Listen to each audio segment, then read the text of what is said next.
بسم اللہ الرحمن الرحیم۔ محترم سامعین کرام، آپ دیکھ رہے ہیں اپنا پیارا چینل سبق آموز واقعات اور میں ہوں آصف الرحمن۔ محترم سامعین کرام، مالک بن دینار رحمۃ اللہ علیہ کا زمانہ ہے اور دو بھائی آتش پرستی میں مشہور ہیں۔ دونوں ایک دن بیٹھے تھے، ایک بھائی دوسرے سے کہنے لگا کہ بھائی جان، آپ کو کتنا عرصہ ہوا ہے آگ کی عبادت کرتے ہوئے؟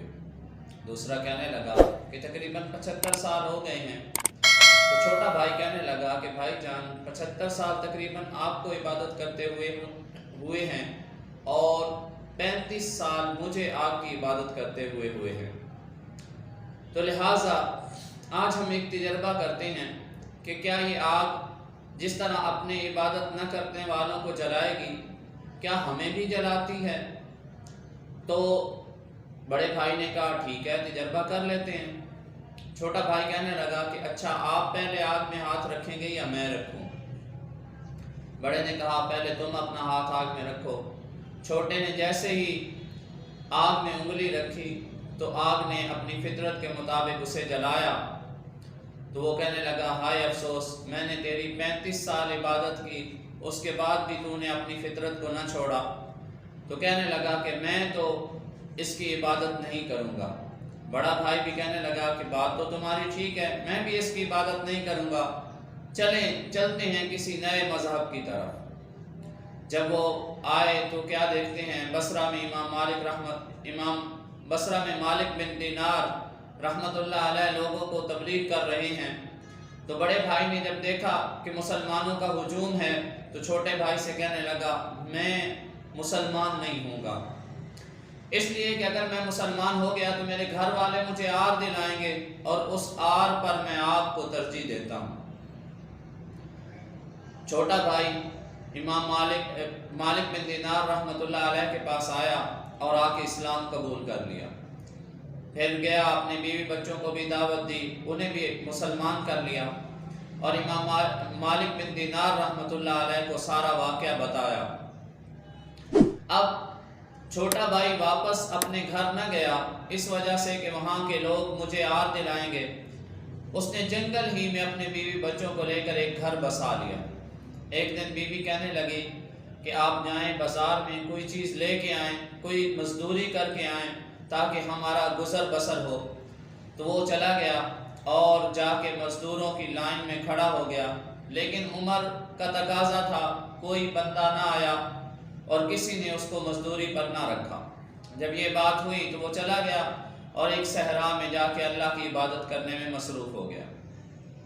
شام کو جب گھر لوٹا تو بیوی کہنے لگی کہ ہمارے لیے آپ نے کوئی روزی کا انتظام کیا ہے؟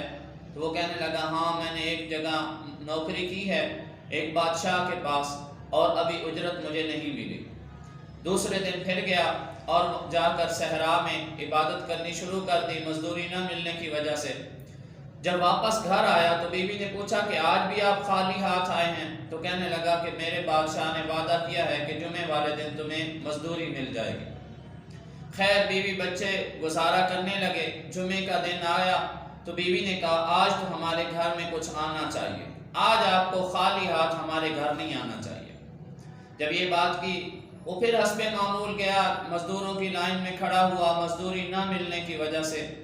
پھر اللہ تعالیٰ کی عبادت کی اور زوال کے وقت جو ہے آسمان کی طرف چہرہ اٹھایا اور کہنے لگا یا اللہ، جس طرح تو نے مجھے نور اسلام سے منور کیا اور مجھے ہدایت دی ہے، یا اللہ اگر آج بھی مجھے کوئی چیز نہ ملی تو میرے بیوی بچوں کا اسلام سے پھر جانے کا خطرہ ہے، لہٰذا جس طرح آپ نے مجھے ہدایت عطا کی ہے اسی طرح مجھے رزق بھی عطا کرے۔ یہ بات کرنی تھی۔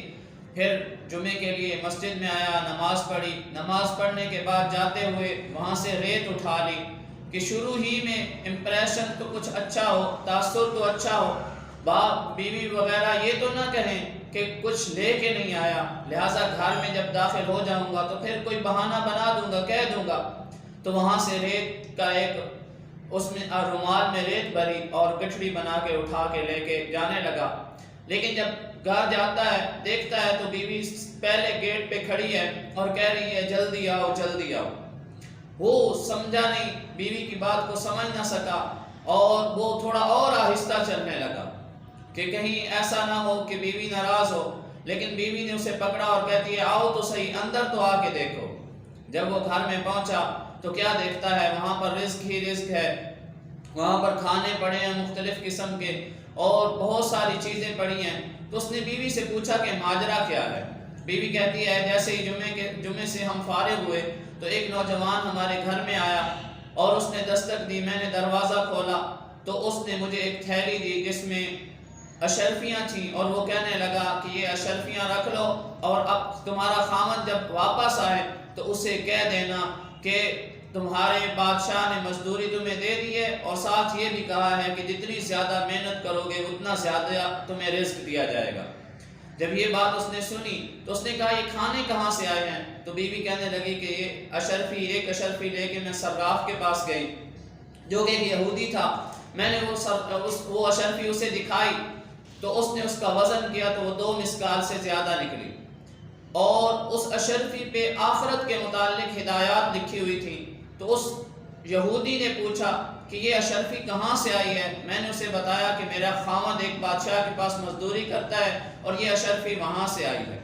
جب یہ بات اس یہودی نے دیکھی تو وہ مسلمان ہو گیا اور کہنے لگا سبحان اللہ، یہ اشرفی کسی عام آدمی کی نہیں ہے، اور کہنے لگا کہ یہ 2000 روپے لے جاؤ، 2000 دینار لے جاؤ، اور اگر بعد میں بھی ضرورت پڑے تو آ کے لے جانا، اور یہ سارے کھانے وہیں سے آئے ہیں۔ جب یہ بات کی تو خاوند کہنے لگا اچھا جاؤ، وہ گٹھڑی پڑی ہے اور اسے باہر کہیں پھینک دو، میں نے اس میں ریت بھری تھی۔ لیکن جو ہی بیوی نے جا کے وہ گٹھڑی کھولی تو اس میں سے بھی آٹا نکلا، اللہ تعالیٰ نے اپنی قدرت سے اس ریت کو آٹے میں تبدیل کر دیا، اور یوں ان کا گھر جو ہے وہ بسنے لگا۔ تو محترم سامعین کرام، اس سے ہمیں یہ سبق ملتا ہے کہ جو بندہ اللہ کو راضی کرنے کی خاطر اللہ کا ہو جاتا ہے، پھر اللہ بھی دنیا کو اس کے تابع کر دیتا ہے، پھر اللہ اسے وہاں سے رزق عطا کرتا ہے جہاں سے اسے رزق ملنے کی امید نہیں ہوتی۔ تو ہمیں چاہیے کہ ہم بھی اللہ پہ بھروسہ کریں، حالات جیسے بھی ہوں، ہر صورت اللہ تعالیٰ پہ بھروسہ کرنا چاہیے، اور جو اللہ کا ہو جاتا ہے اللہ اس کا ہو جاتا ہے۔ والسلام۔